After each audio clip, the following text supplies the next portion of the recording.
বেশ কয়েকদিন যাবৎ বিজনেস নিয়ে একটু রিসার্চ করতেছি যে আসলে আমাদের চারপাশে তো অনেক বড় বড় কোম্পানি এবং রয়েছে, ওর পাশাপাশি ছোটো ছোটো কোম্পানিগুলো রয়েছে। তো আসলে এই কোম্পানিগুলো কীভাবে ক্রিয়েট হয়, কীভাবে এত ভালো করে ন্যাশনালি এবং ইন্টারন্যাশনাল মার্কেটে। তো সুতরাং তারা কাস্টমারদের মধ্যে একটা ট্রাস্ট ক্রিয়েট করতে পারে। এই ট্রাস্ট ক্রিয়েট করার একটা এবিলিটি তারা করার করতে পারে বলে তাদের বিজনেস গ্রো হয় এবং তারা ন্যাশনাল থেকে ইন্টারন্যাশনালি প্রোডাক্ট সেল করে থাকে। তো এইখানে কয়েকটা ক্যাটাগরি আছে বিজনেস করার। সেটা হতে পারে, মূলত আমি দুইটা ক্যাটাগরির কথা বলি, প্রোডাক্ট এবং সার্ভিস। তো ম্যাক্সিমামই বিজনেসগুলো প্রোডাক্ট এবং সার্ভিস নিয়ে গড়ে ওঠে। প্রোডাক্ট বলতে কী বোঝানো হচ্ছে, যেমন কিছু প্রোডাক্ট, যেমন আপনি মার্কেট থেকে যেই কোনো জিনিস কিনে নিয়ে আসা, এটা প্রোডাক্ট হতে পারে। যেমন আমরা যদি সহজ ভাষায় বলি, ময়দা, চাল, আটা, চিনি, এগুলো হলো একটা প্রোডাক্টের মধ্যে পড়ে। আপনি শার্ট, প্যান্ট, এগুলো একটা প্রোডাক্টের মধ্যে।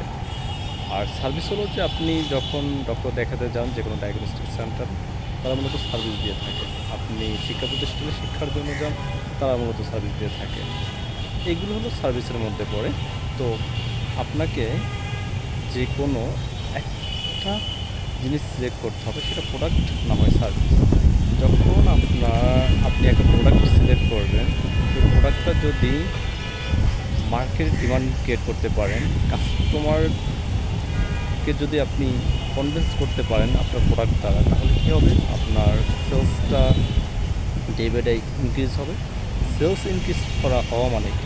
সেলস ইনক্রিজ হওয়া মানে হলো যে আপনার প্রফিট মার্জিনটা তত বেশি হবে।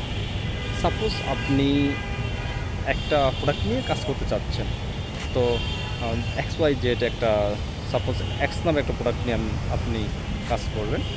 তো সেক্ষেত্রে হবে কি, যদি আপনার প্রোডাক্ট আপনার কাস্টমারের ভিতরে ট্রাস্ট ক্রিয়েট করতে পারেন এবং ডিমান্ডটা ক্রিয়েট করতে পারেন, তাহলে আপনার সেলসটা কিন্তু ডে বাই ডে ইনক্রিজ হবে।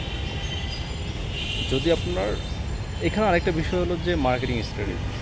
তো আপনাকে মার্কেটিং স্ট্র্যাটেজির দিকেও একটু বেশ নজর রাখতে হবে, কারণ আপনি যদি ভালো একটা প্রোডাক্ট নিয়ে বসে থাকলে হবে না, কিন্তু সেটা প্রচার করতে হবে। সাপোজ আপনি ছোট্ট একটা দোকান থেকে শুরু করলেন, দেন আপনি একটা প্রোডাক্ট কী করলেন, আপনি একটা প্রোডাক্ট নিয়ে কাজ করা শুরু করলেন। সুতরাং আপনি একটা দোকান দিয়ে শুরু করেন। তো এই প্রোডাক্টে কী হবে, যদি কাস্টমার প্রতি আপনি যদি একটা রিলায়েবিলিটি ক্রিয়েট করতে পারেন, একটা বিলিভ ক্রিয়েট করতে পারেন আপনার প্রোডাক্টের প্রতি, তাহলে কী হবে, তাহলে আপনার সেলস হবে। আর সেল হলে কী হবে, আপনার প্রফিট বাড়বে। যখন দেখছেন যে না, আপনার product day by day sale হচ্ছে বেশি, তাহলে আপনার ইনভেস্টমেন্ট বেশি করবেন। এবং যদি আপনি ইনভেস্টমেন্ট বেশি হলে আপনার প্রোডাক্ট উৎপাদনটা বেশি হবে, তাহলে ওইখান দিয়ে আপনার কী হচ্ছে, মার্কেটে ডিমান্ড হচ্ছে, আপনার ক্রেতারা কিনে নিয়ে যাচ্ছে। আর সেকেন্ডলি যে বিষয়টা হলো যে, যখন দেখতেছেন যে আপনার প্রোডাক্টটা বেশ ভালো কাজ করতেছে, এখন আপনি ইনভেস্টর খুঁজতে পারেন। তো ইনভেস্টর যখন ইনভেস্ট করবে, তখন এটা আপনি ন্যাশনালি সেই প্রোডাক্টটা সেল করার চেষ্টা করবেন, যে ন্যাশনালি ভালো করতেছে, হ্যাঁ বেশ সারা আছে, তখন ইন্টারন্যাশনাল মার্কেটে কীভাবে প্রোডাক্ট নিয়ে কাজ করতে হয় সেটাও আপনাকে ভাবতে হবে। এইভাবে মূলত ছোটো থেকে একটা কোম্পানি অনেক বড় দিকে উদ্যান করে। তো কিছু আপনার একসাথে চিন্তা করতে গেলে ভাই অনেক ঝামেলা হয়ে যাবে। তো আপনাকে চিন্তা করতে হবে ছোটো থেকে, যে আমার একটা প্রোডাক্ট আছে, আমি এটা সেল করব। জাস্ট আপনি ছোট্ট একটা দোকান থেকে শুরু করেন, একটা স্মল সাইজের দোকান থেকে শুরু করেন, এখান থেকে ভালো করতেছে ডে বাই ডে, তাহলে সেইটা আপনার একটা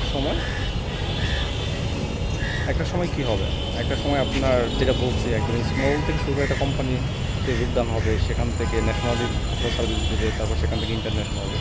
এইভাবেই মূলত আমাদের আশেপাশে যত কোম্পানিগুলো আছে, মূলত এইভাবে গড়ে উঠছে। হঠাৎ করে কেউ মাল্টি ন্যাশনাল কোম্পানি হয়ে যায় না। কোনো একটা কোম্পানি মাল্টি ন্যাশনাল কোম্পানি, সেটা ওভারনাইট হয় না। তাদের স্ট্র্যাটেজি ওইভাবে ছিল যে তারা মার্কেটে ডিমান্ড ক্রিয়েট করতে পারছে।